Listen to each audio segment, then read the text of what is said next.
നമസ്കാരം എല്ലാ കുട്ടികൾക്കും ഗിരീഷ് സാറാണ്. സേ വളരെ വളരെ വളരെ അടുത്ത് ഒരു മാസമേ ഉള്ളൂ ഇനി കൃത്യം സേ പരീക്ഷകളിലെ തീരുമാനം 40-45 ദിവസം എടുക്കുമായിരിക്കും. എന്നാലും ഒരു മാസം. പലരും ചോദിക്കാറുണ്ട്, മാഷെ അഡ്മിഷൻ തീരാറായോ, ഇനിയും പഠിച്ചാൽ തീരുവോ?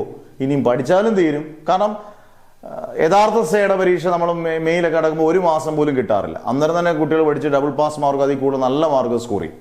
നിങ്ങൾക്ക് ടെൻഷൻ ഒന്നും വേണ്ട. നിങ്ങൾക്ക് കിട്ടേണ്ട കാര്യങ്ങൾ വൃത്തിയായിട്ട് കിട്ടുക. അതായത് നമുക്ക് പഠിക്കാനുള്ള ഇമ്പോർട്ടൻറ്റ് ക്വസ്റ്റ്യൻസും റിവിഷൻ ക്ലാസ്സിലും കൃത്യമായിട്ട് കിട്ടിയാൽ ഉറപ്പായിട്ട് ഒരു കുട്ടി പോലും തോക്കുമെന്ന് എനിക്ക് തോന്നുന്നില്ല. കാരണം നമ്മുടെയൊക്കെ ബാച്ചിലുള്ള വളരെ അപൂർവമായിട്ട് എല്ലാവരും ജയിക്കുമെന്നല്ല പറഞ്ഞാൽ, പക്ഷേ ഒരു 99% സക്സസ് റേറ്റ് വിജയം നിലനിർത്താൻ കഴിയുന്നത് ഇതുപോലുള്ള ക്ലാസ്സുകൾ, നല്ല ക്ലാസ്സുകൾ എല്ലാ സബ്ജക്റ്റിനും കിട്ടുന്നുണ്ടാണ്. അത് സയൻസ് ആയിക്കോട്ടെ, ഫിസിക്സ് ആയിക്കോട്ടെ, കെമിസ്ട്രി ആയിക്കോട്ടെ, കൊമേഴ്സ് ആയിക്കോട്ടെ, അക്കൗണ്ടൻസി ആയിക്കോട്ടെ, ഇനിയും ഹ്യൂമാനിറ്റീസ് ആയിക്കോട്ടെ.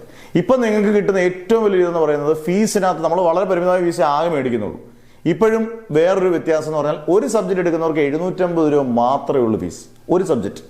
2 സബ്ജക്റ്റ് എടുക്കുന്നവർക്ക് 1000 രൂപ മാത്രമേ ഉള്ളൂ. കാരണം വളരെ അടുത്തല്ലോ. എന്നാൽ എല്ലാ ഫെസിലിറ്റീസും നിങ്ങൾക്ക് കിട്ടും കേട്ടോ. 2 സബ്ജക്റ്റ് എടുക്കുന്നവർക്ക് 1000 രൂപയേ ഉള്ളൂ. 2ൽ കൂടുതൽ എത്ര സബ്ജക്റ്റ്, 5 സബ്ജക്റ്റോ 7 സബ്ജക്റ്റ് എടുത്താലും 1500 രൂപയുള്ളൂ ഫീസ്. നിങ്ങൾ മാക്സിമം കുട്ടികളിലേക്ക് ഷെയർ ചെയ്യുക. കാരണം അങ്ങനെ സാമ്പത്തികമായിട്ട് എന്തെങ്കിലും ഇതുള്ളവർ പോലും നിങ്ങൾക്ക് ചേരാൻ പറ്റും. നല്ല ക്ലാസ് കിട്ടും, ആദ്യമുള്ള എല്ലാ ഫെസിലിറ്റീസും കിട്ടും, റിവിഷൻ ക്ലാസ്സും കിട്ടും. അതുപോലെ തന്നെ അടുത്ത ബാച്ച് സ്റ്റാർട്ട് ചെയ്യുന്നത് തിങ്കളാഴ്ചയാണ്. നിങ്ങളുടെ പേര്, ഡിസ്ട്രിക്റ്റ്, വാട്സപ്പ് നമ്പർ, കൃത്യമായിട്ടുള്ള ഡീറ്റെയിൽസ് എല്ലാം ഇട്ടേക്കുക. ഏതൊക്കെ സബ്ജക്ട്സ് എന്നും കൃത്യമായിട്ട് ഇട്ടേക്കുക. ഉറപ്പായിട്ടും ആദ്യമുള്ള എല്ലാ ക്ലാസ്സിലും കിട്ടും. എല്ലാവരും ജയിക്കട്ടെ എന്ന് പ്രാർത്ഥിച്ചുകൊണ്ട് മാഷ് നിർത്തുന്നു. Never ever give up.